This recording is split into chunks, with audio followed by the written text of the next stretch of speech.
Halo sahabat mitra tani, video kali ini kita akan membahas terkait yaitu bagaimana caranya mengendalikan penyakit pada tanaman padi yang terkena gejala serangan blast.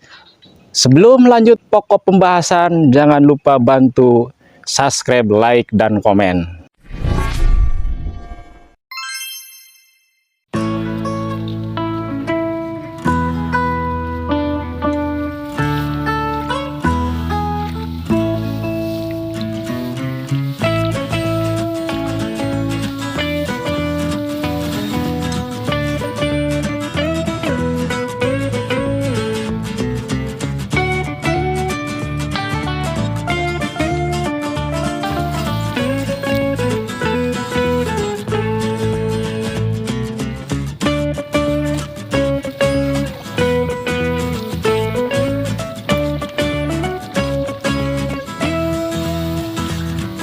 Assalamualaikum warahmatullahi wabarakatuh.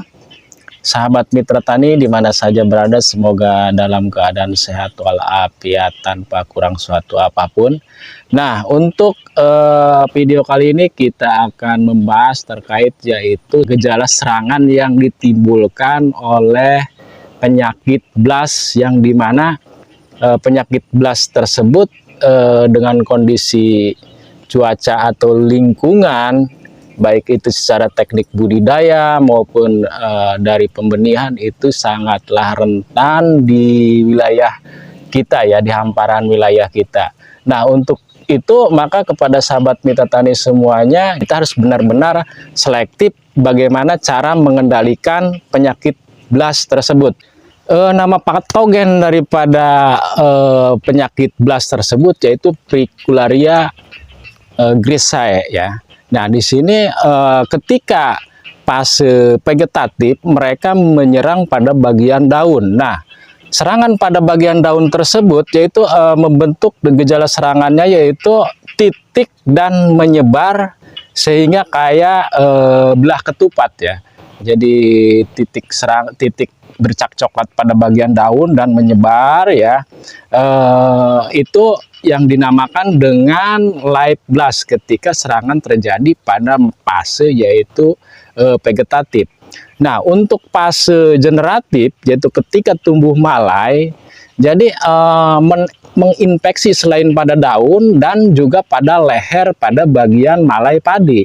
Jadi ketika misalkan padi itu mulai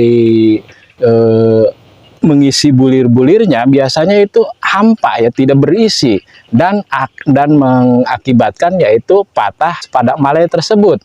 Jadi untuk itu kepada sahabat mitra tani semuanya, perkembangbiakan jamur yang patogennya itu Fricularia grisae ya, itu berkembang biak dengan spora. Nah, untuk lingkungan di wilayah kita sebagai beriklim tropis ya, jadi untuk perkembangbiakannya itu di kala musim hujan. Nah, setelah hujan spora-sporanya itu cepat menyebar, apalagi kalau sampai terhempas oleh angin. Jadi menginfeksi tanaman-tanaman lain yang tadinya tidak terinfeksi oleh jamur tersebut, maka mereka berkembang biak dengan cepat. Jadi menurut keterangan para ahli, jadi suhu kelembaban itu sangat berpotensi untuk berkembang biak spora yaitu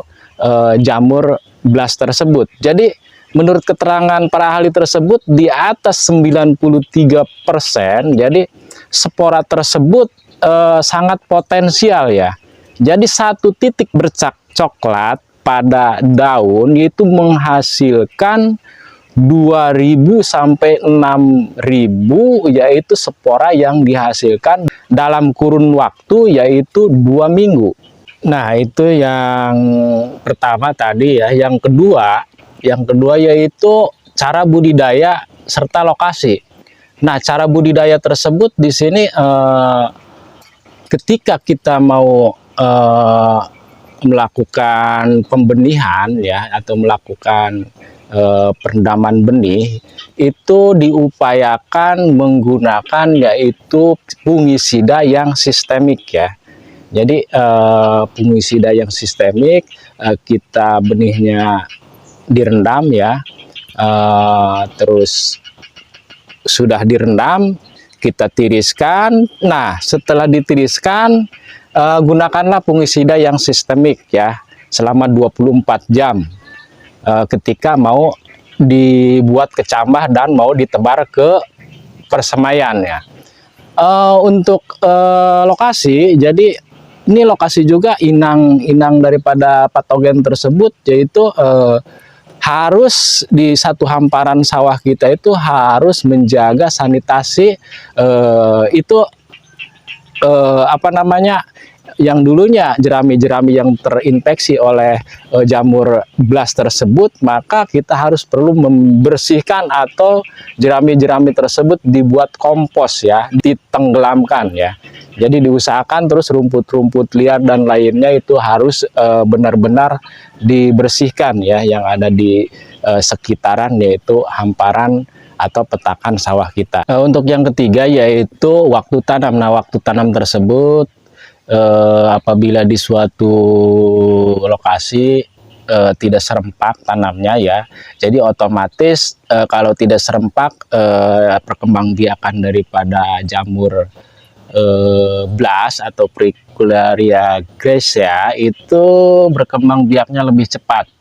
Nah, dan yaitu penggunaan daripada varietas tersebut apabila dalam satu hamparan itu menggunakan satu varietas, di kemungkinan besar yaitu dikarenakan masih sama ya. Jadi perkembangbiakan daripada jamur tersebut sangatlah potensinya. Jadi diupayakan dalam satu hamparan itu menggunakan berlainan yaitu varietas, karena kan jamur daripada blast tersebut sangatlah cepat beradaptasi ya. Untuk berikutnya yaitu bagaimana cara pengendalian yaitu cendawan atau jamur, nama patogennya yaitu Fricularia graecea. Nah, untuk pengendalian yang lebih efektif yaitu digunakan pengendalian secara terpadu, dikarenakan tadi ya yang namanya blast itu sangatlah mudah beradaptasi dengan suhu, lingkungan, kelembaban, serta varietas yang digunakan itu sangat cepat ya, karena kan mereka bisa bervariasi yaitu membentuk ras-ras baru ya, atau jenis-jenis baru blast tersebut ya. Jadi di sini untuk pertama yaitu penggunaan yaitu benih apabila yang sudah terinfeksi oleh blast tersebut. Jadi ketika di lahan petakan atau hamparan sawah apabila ada padi yang sudah terinfeksi oleh blast tersebut, jadi jangan digunakan benih kembali. Nah, untuk itu jadi gunakanlah benih yang sudah bersertifikat ya. Berarti di sana itu benih yang sudah bersertifikat itu aman dari berbagai macam penyakit ya. Untuk yang kedua yaitu penggunaan pupuk yang berimbang. Baik sahabat mitra tani, jadi jangan lupa ya ketika kita menemukan serangan itu gejala yang ditimbulkan oleh penyakit blast tersebut, kita harus mengadakan yaitu aspek pengamatan. Jadi bagaimana caranya mengidentifikasi ya serangan yang ditimbul tersebut sehingga dampak yang ditimbulkan itu selalu kontrol gitu ya. Nah, untuk pengendalian secara kimia disarankan yaitu menggunakan fungisida yang dianjurkan oleh dinas terkait. Yang pertama yaitu Benomil 50 WF, yang kedua yaitu Mencozeb, yang ketiga yaitu Carbendazim, terus yang keempat Isoprocyolen, dan yang kelima yaitu Dipenocolanazol.